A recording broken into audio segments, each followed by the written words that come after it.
Bonjour à tous. Je m'appelle Rodolphe Simoneau et donc je vais vous présenter la transformation ligne. Donc, je vais vous expliquer un petit peu après ce qu'est exactement la transformation ligne. Et je vais rebondir sur ce que disait tout à l'heure Gilles à propos du temple Lean Manufacturing. Je ne pense pas que ça, si vous êtes venu en tout cas pour comprendre les outils du Lean et comment mettre un 5S en place, comment mettre du signal en place, je pense qu'on n'est pas tout à fait dans le bon sujet. Je pense que vraiment l'idée de cette conférence, c'est vraiment d'axer sur ce que Gilles a mentionné au milieu de ce temple, c'est l'impact humain, l'aspect humain du Lean. Et c'est ce que je vais essayer de vous montrer de par mon expérience. Que si on n'a pas ça au début d'une initiative de déploiement Lean, alors vos 5S, vos semaines et tout ce qui va avec, d'ici un mois, d'ici 3 mois, d'ici 6 mois, dépendamment de la ténacité de vos gestionnaires de projet, ça ne pourra pas durer dans le temps. Donc je vais commencer. Donc la transformation Lean, je vais juste en profiter là pour vous expliquer un petit peu ce qu'est la transformation Lean. La transformation Lean, c'est l'initiative de ma part de partager un petit peu par mon expérience ce que j'ai vécu dans différents groupes. Et dans la présentation, je vais vous faire part de quelques-unes des expériences qui peuvent peut-être vous aider dans votre quotidien si vous êtes en train de déployer. Juste pour information personnelle, est-ce qu'il y a du monde qui est en plein milieu ou qui envisage de déployer le Lean concrètement dans son entreprise, dans son service ou juste avoir une petite idée là, de l'auditoire en face? Il y a du monde un petit peu qui est sur la... vous vous tâtez pour l'instant savoir est-ce que c'est le bon sujet, est-ce qu'on a les moyens. J'espère que ça va répondre et ça va vous convaincre que c'est là qu'il faut aller si vous voulez par la suite réaliser la performance chez vous. Alors, j'ai 3 objectifs là, dans cette petite conférence. La première chose que je voudrais vous faire part, c'est connaître le principal, et encore une fois, c'est mon point de vue de par mon expérience, partager avec vous le principal facteur des échecs j'ai programmé du Lean Management. Il y a des fois, avant même qu'on ait lancé la démarche Lean, on sait par avance qu'on peut revenir dans 6 mois ou dans 1 an et que ça sera à 90% des chances fini. Il y aura eu un échec, il y aura eu une frustration et on pourra dire que ça a été un échec de déploiement. De par mon expérience, je voudrais donc vous faire part de ce facteur-là et évidemment le facteur clé de la réussite dans le déploiement du Lean Management au travers de plusieurs expériences, à la fois en Amérique du Nord, dans des PME, dans des petites structures, et aussi en France avec des grands groupes, beaucoup plus gros groupes industriels, et avec ce qui va avec toute la partie syndicat, comment travailler avec les syndicats sur le déploiement de ce genre d'initiative. Et finalement, je voudrais vous sortir ici avec au moins quelques actions concrètes que vous pourriez penser déployer, que ce soit si vous êtes en entreprise, vous pouvez envisager de pouvoir mettre en place demain matin chez vous, avoir des actions concrètes. Si vous êtes étudiant, au moins si vous avez des stages, faire des propositions aux gens avec qui vont vous accueillir en stage pour justement bien préparer le terrain pour le déploiement du groupe. Alors on y va, mauvaise presse du Lean. C'est pas moi qui vais vous expliquer que j'ai pris quelques témoignages au hasard que j'ai pris hier soir sur internet et c'est les 3 premiers résultats de Google probablement, il y en a des pages et des pages. La justice reconnaît l'influence du Lean Management sur les conditions de travail, donc tout ce qui est les troubles musculo-squelettiques. La méthode Lean, le retour du pire au travail, il y avait un article sur Rue 89, je ne sais pas si certains d'entre vous, il était très lu cet article qui a fait... pardon ? Un buzz. Ouais, il a fait le buzz et effectivement il donne une vision du Lean une fois qu'on a lu ça et qu'on n'est pas dedans, on se dit c'est pas sûr que j'ai vraiment envie d'embarquer dans la démarche. Donc vous pouvez aller voir un peu sur internet. Le Lean Management traque les temps morts au travail, donc un article dans l'Express. Bref, toute une presse autour du Lean qui vise à montrer là où on a eu beaucoup de difficultés et effectivement il y a souvent des difficultés dans son déploiement. Alors, pourquoi le déploiement du Lean a-t-il échoué? C'est la question que je vous pose un petit peu. Est-ce qu'il y a les facteurs clés, les facteurs selon vous qui font que le Lean échoue? Est-ce que vous en avez quelques-uns à me donner? La peur du changement. Peur du changement, effectivement. Il y a des étudiants ici, soit ils n'ont pas appris leur cours, ou alors ça marche pas là. Culture, culture, on dit souvent, j'en ai quelques-uns, je vais vous en donner quelques-uns, mais l'idée c'est vous de montrer que des raisons pour lesquelles ça a échoué, il y en a beaucoup. On peut parler travailler la chaîne, on est en train de robotiser l'homme avec le standard de travail, on est en train de lui dire de faire systématiquement la même chose. Donc ça c'est sûr que c'est pas nécessairement une bonne presse pour le Lean. Culture occidentale incompatible, les Japonais sont plus à même de faire ces choses-là, nous on n'est pas nécessairement capable, ce genre de choses qu'on voit. Manque d'implication de la direction c'est pas impliqué. Focus sur les outils plutôt que sur les liens, on a vu le temple Lean, on fait le focus sur du 5S, sur du SMED, on oublie l'aspect humain. Bref, beaucoup de paramètres, de bonnes raisons pour lesquelles le Lean peut échouer, mais au final, on se retrouve que les grands perdants, ce sont les opérateurs ou les gens qui travaillent dans les entreprises au niveau, qui ajoutent la valeur au niveau du terrain, qui font que on n'est pas là où on avait promis d'être en déployant le Lean. Alors, ce que j'ai appelé le secret du Lean Management, ça n'implique que moi. J'ai appelé ça un cœur à 3 qualités. Alors, je vous ai pris l'image d'un entraîneur, puisque si j'avais fait un illusion à un cœur, l'idée c'est de bien développer notre cœur pour être robuste et puis être capable de déployer le Lean avec succès dans votre entreprise. Donc, ce que je vous dis, c'est que vous ne pourrez pas prétendre déployer avec succès le Lean si vous n'êtes pas capable de comprendre le cœur du système. Le cœur du système, on l'a vu, il est au milieu du temple, c'est l'aspect humain. Mais si on va un petit peu plus loin, si on fait un petit peu de... Je ne suis pas nécessairement chirurgien, mais voilà à quoi ressemble le cœur du Lean, selon moi. Et il y a 3 dimensions. Il y a 3 dimensions, 3 qualités, peu importe comment on les appelle, qu'il faut bien avoir pris en compte lorsqu'on déploie le Lean. Est-ce que quelqu'un veut se lancer? 3 dimensions du Lean, pour bien déployer le Lean, les 3 facteurs, les 3 axes sur lesquels il faut s'orienter. J'y vais. Ok, le facile, système opérationnel.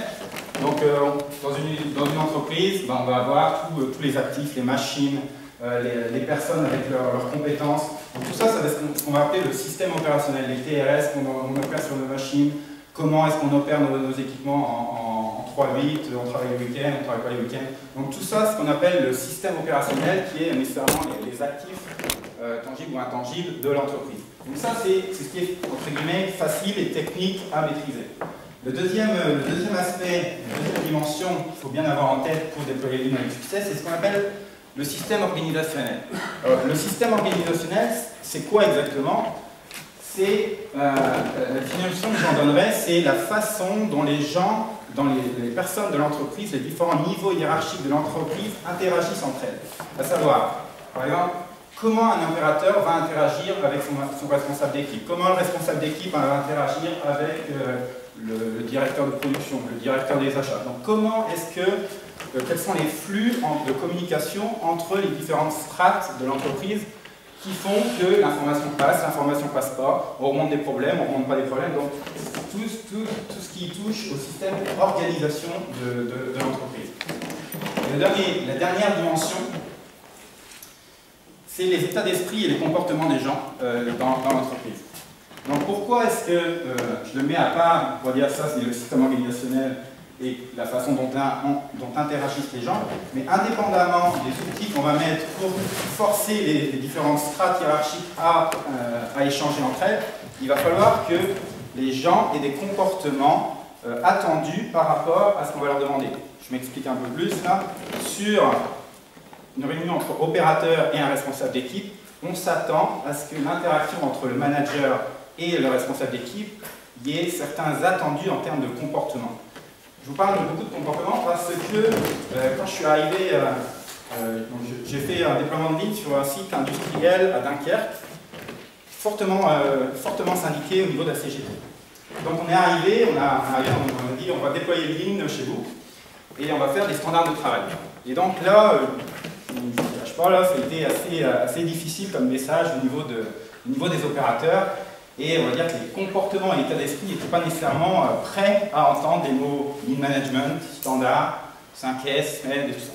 Donc très difficile en tout cas de pouvoir discuter. là-dessus sans avoir au préalable fait certaines choses et un petit peu expliquer 3 dimensions et ces choses-là. Mais l'idée, c'est si on n'a pas les comportements et l'état d'esprit et qu'on ne fait pas les efforts au niveau des comportements et l'état d'esprit, n'espérez pas pouvoir discuter, en tout cas promouvoir le Lean de façon pérenne dans l'entreprise. Alors, on aspire à 3 qualités-là. Voilà.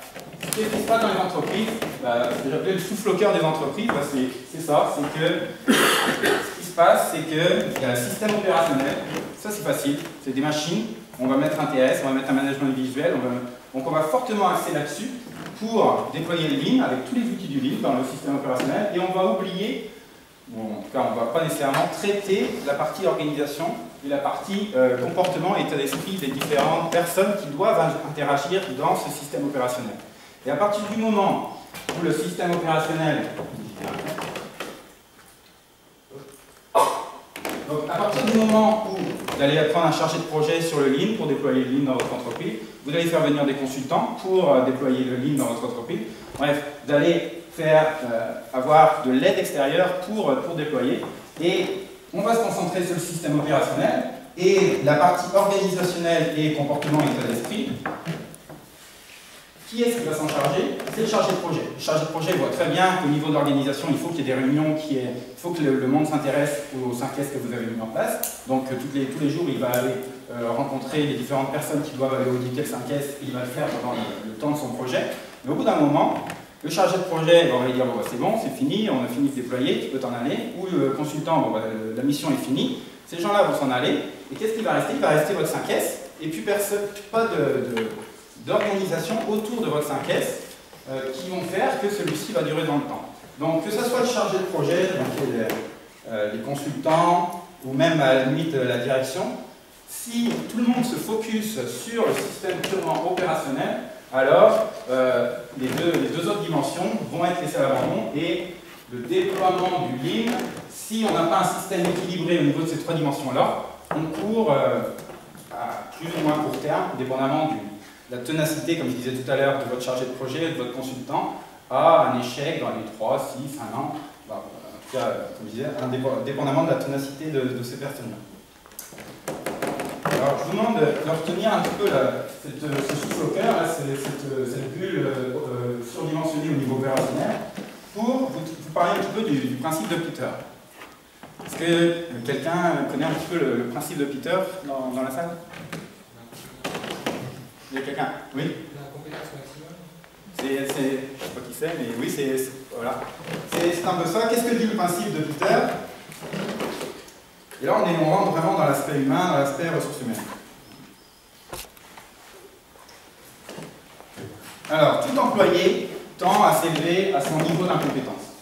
Donc, ça, c'est sérieux. C'est quelqu'un qui a un PhD, un docteur en quelque chose aux États-Unis, qui a écrit un petit bouquin là-dessus et qui s'est très bien vendu parce que c'est facile à lire et ça fait appel à des notions pas nécessairement très complexes à appréhender. Donc ça part de 2 postulats de base, c'est de dire qu'un employé compétent à un poste donné est promu nécessairement avec plus ou moins de temps à un niveau hiérarchique supérieur.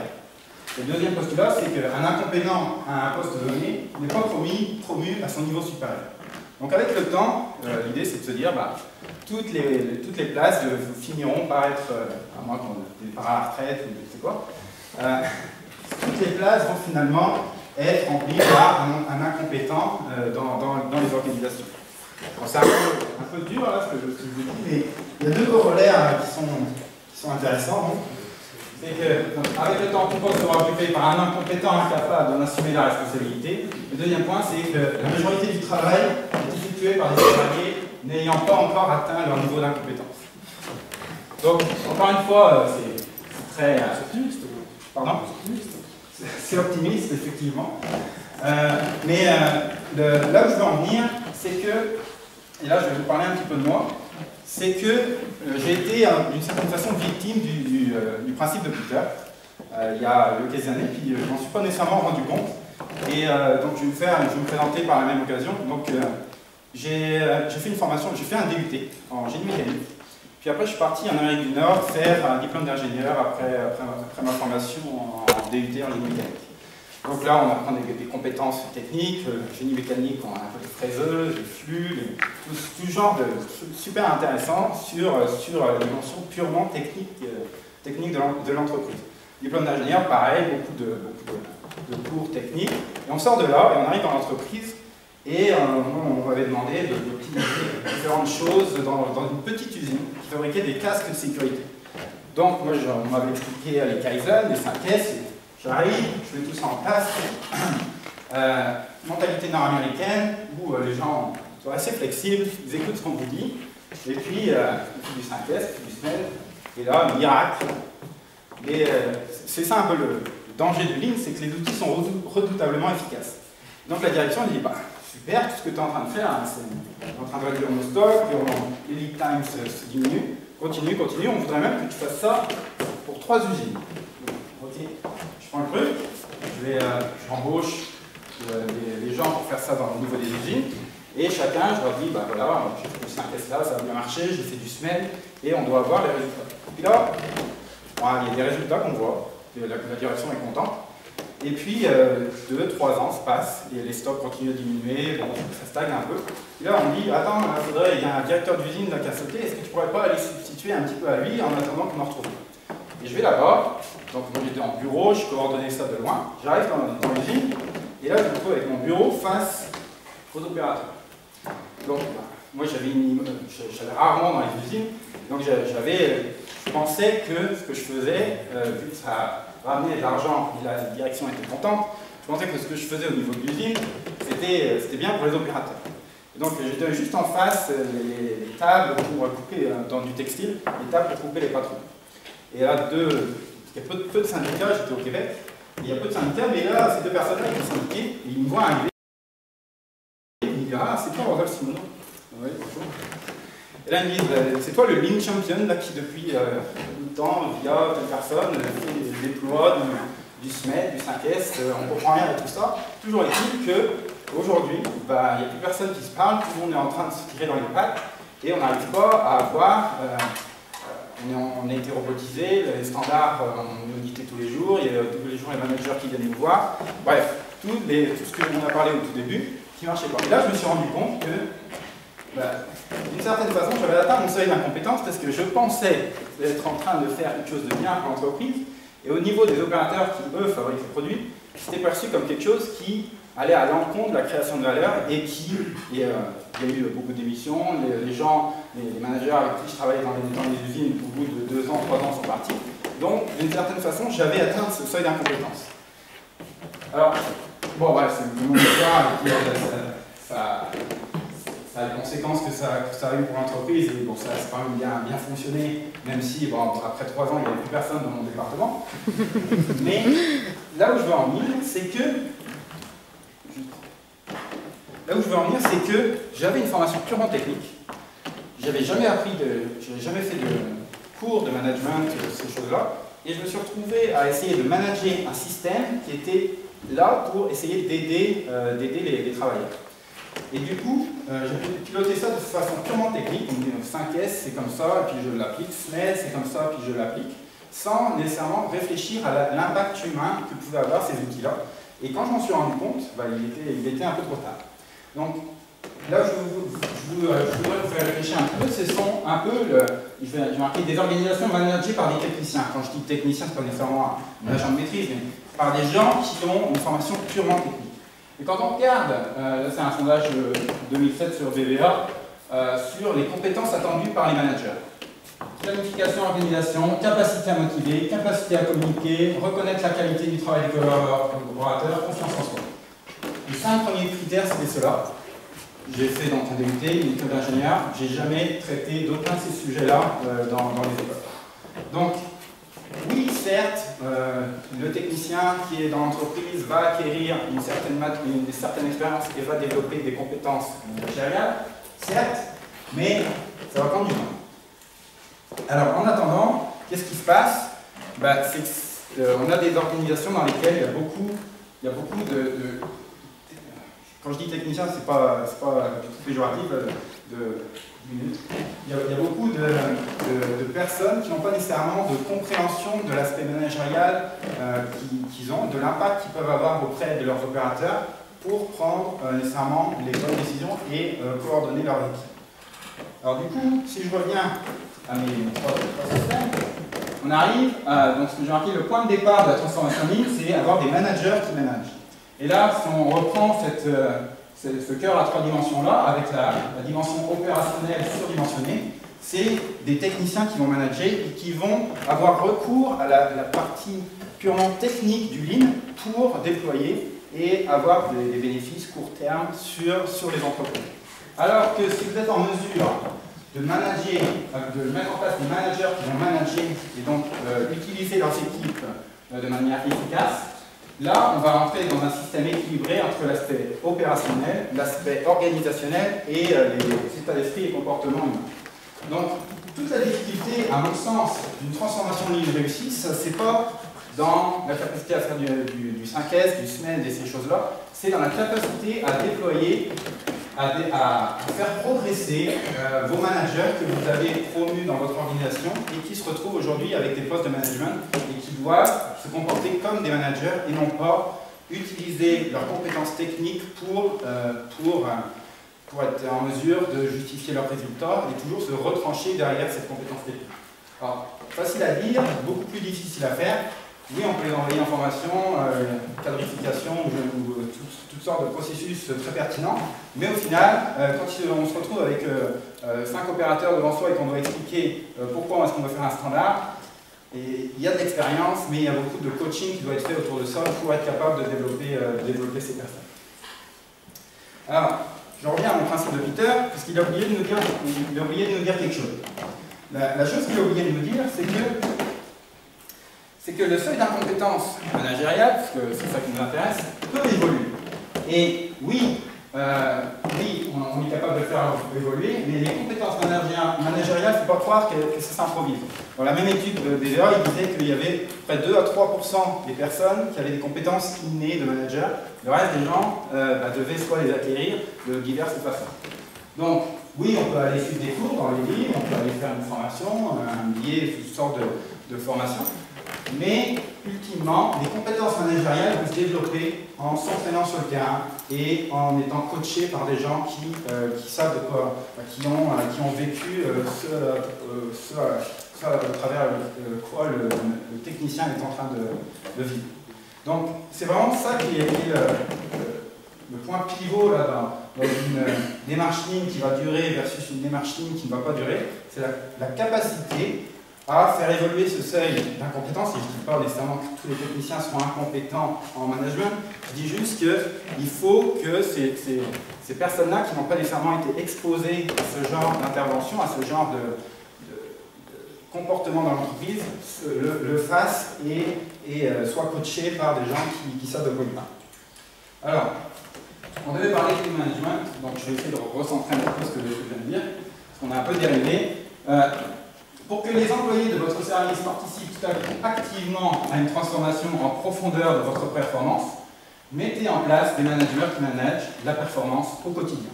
Donc, on l'a vu tout à l'heure, donc ce que je dis, ceci c'est vraiment la clé du verrou, et c'est là que vous allez déverrouiller la boîte à outils, et c'est là que vous allez pouvoir utiliser le temps, et vous allez pouvoir mettre du 5S, vous allez pouvoir mettre du SMED, parce que à partir du moment où il y a le management qui est en place de façon efficace, c'est un besoin qui va être ressenti de la part des managers et des opérateurs à 5S, du besoin de SMED, du besoin que les outils vont être là pour servir leur volonté de s'améliorer, plutôt que, au sens contraire, avoir des consultants qui débarquent. On va faire un 5S et on se demande un petit peu pourquoi.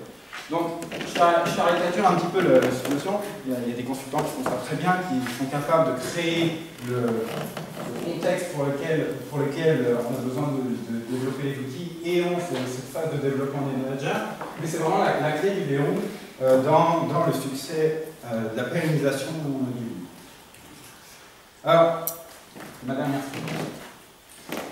J'ai quatre actions concrètes là, que je voudrais vous recommander, en tout cas d'avoir. Je vais peut-être un petit peu plus en détail là-dessus. C'est, si vous voulez, 4 actions concrètes que vous êtes capable de poser demain. c'est, oui, vous avez des indicateurs, oui, vous avez plein de management visuel, vous avez commencé votre démarche, ou peut-être pas encore, mais vous avez quand même des indicateurs, qui, de toute façon, c'est ça qui compte à la fin du mois. Donc, est-ce que vos indicateurs ont des cibles réalistes et atteignables? Quand je dis réalistes et atteignables, c'est que souvent, les indicateurs, on les fait de manière à satisfaire la direction. Ils veulent plus de 20% de, c'est quoi, d'augmentation des ventes. Donc on va challenger un peu, on va mettre 15, puis on va se faire challenger, puis on va arriver à un compromis à 18. Bref, cet indicateur-là est fait pour ce qu'il y a au-dessus de vous. Si vous prenez cet indicateur et que vous allez voir vos opérateurs, est-ce que vous êtes capable de le défendre? Est-ce que vos opérateurs sont capables de signer un chèque, pas un chèque, mais sur le papier, sur le fait que d'ici la fin de l'année, vous êtes capable, vous voulez 20%.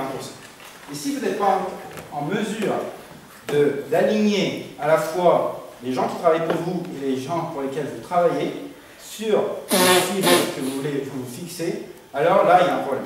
Il y a un problème sur, je dis souvent Genshi Genbutsu en ligne, dans la méthodologie, c'est aller voir sur le terrain. C'est soit les gens là-haut, ils ne savent pas de quoi ils parlent en bas, ils ne savent pas comment ça marche et ils disent 20% et c'est shooté comme ça, on ne sait pas pourquoi.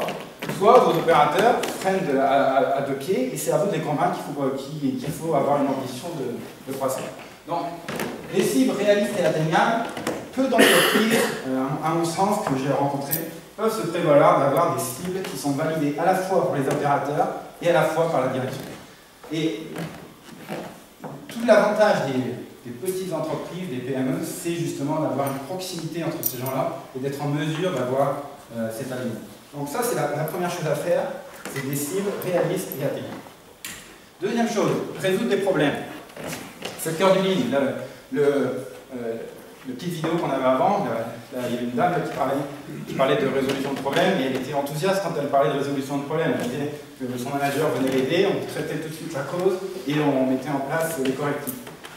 Tout le monde doit contribuer à la résolution de problèmes, et pas juste les responsables d'équipe.